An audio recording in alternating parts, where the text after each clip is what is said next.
Miyamoto Musashi is often remembered as a warrior, a swordsman, a man of duels and victory. But that image misses the point. Musashi's true discipline was not combat, it was solitude. He spent large parts of his life alone, not because he was rejected, but because he chose distance deliberately. And that choice shaped everything he became. Most people fear being alone.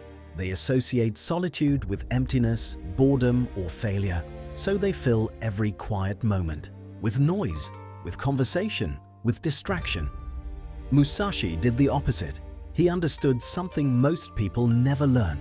Clarity requires space, and space requires being alone.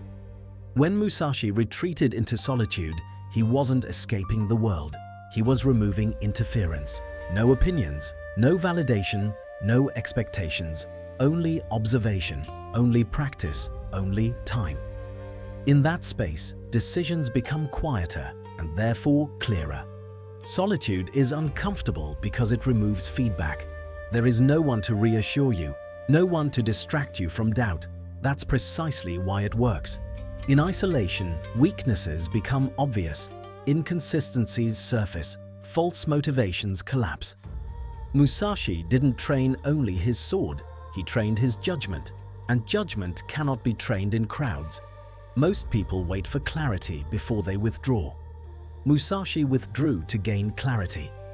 That difference matters. If you only allow yourself to be alone once you feel confident, you will never create real confidence.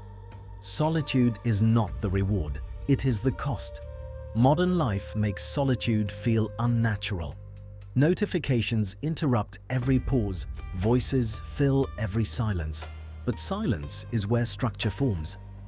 Without constant input, your mind begins to organize itself. Thoughts slow down, priorities reorder. What once felt urgent becomes irrelevant. What truly matters becomes impossible to ignore. Musashi understood this long before distractions were digital. He did not isolate himself forever. That's important. Solitude was not avoidance, it was preparation. He returned sharper, more precise, less reactive. Distance gave him perspective. Perspective gave him control. Being alone is not about rejecting others. It's about reclaiming authorship over your inner world. If you never step away, you will always be shaped by whatever is closest, loudest, or newest. Musashi chose distance so his actions would come from intention, not impulse. The discipline of being alone is not dramatic. It looks quiet from the outside, but internally it is demanding. It asks you to sit with uncertainty, to confront your own thinking, to stop outsourcing direction.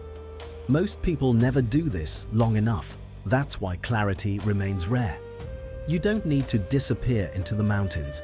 You don't need extreme isolation, but you do need deliberate distance. Time without input, time without performance, time without explanation. That is where long-term thinking begins. Musashi didn't become disciplined because he fought alone.